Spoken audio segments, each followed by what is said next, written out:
अरे मैं भोली सैया नादान,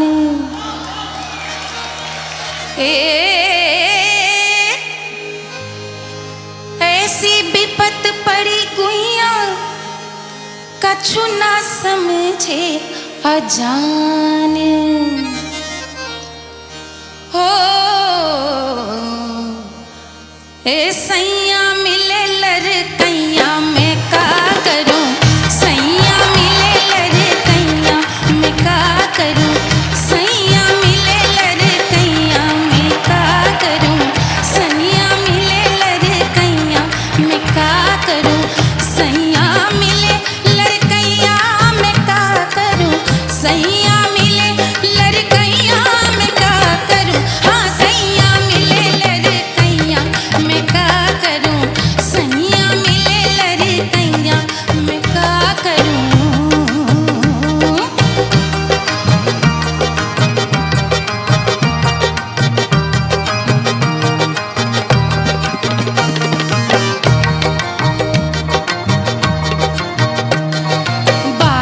बरस की मैं अरे ब्याह के आई, 12 बरस की मैं ब्याह के आई, 12 बरस की मैं ब्याह के आई, सैया 12 बरस की मैं ब्याह के आई, सैया उड़ावे कनकैया मैं का करूं, सैया उड़ावे कनकैया मैं का करूं, सैया मिले लड़कैया मैं का करूं, सैया मिले लड़कैया मैं का करूं, हाँ सैया मिले लड़कैया मैं का।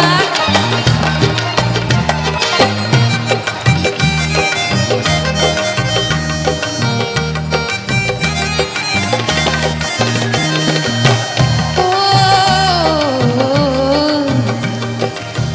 15 बरस की मैं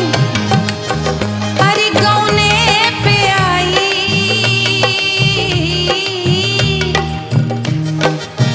15 बरस की मैं अरे गौने पे आई,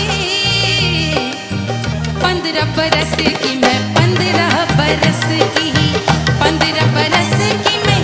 गौने पे आई,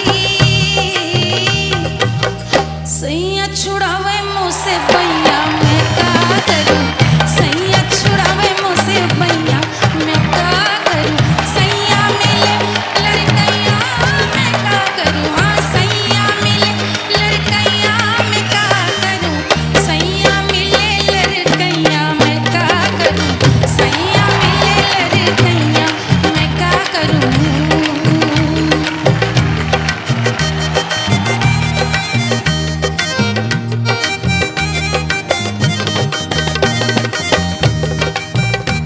ब्याह हो गया और ब्याह के बाद गौना भी हो गया, लेकिन लोकगीतों की एक खासियत है, लोकगीत वही कहते हैं जो आम आदमी सोचता है, जो भोले आदमी सोचते हैं। अरे 16 बरस मोरी बारी उमरिया,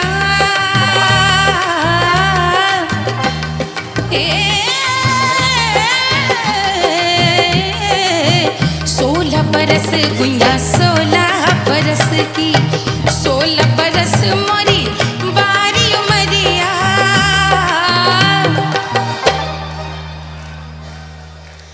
अरे सैया पुकारे मैया मैया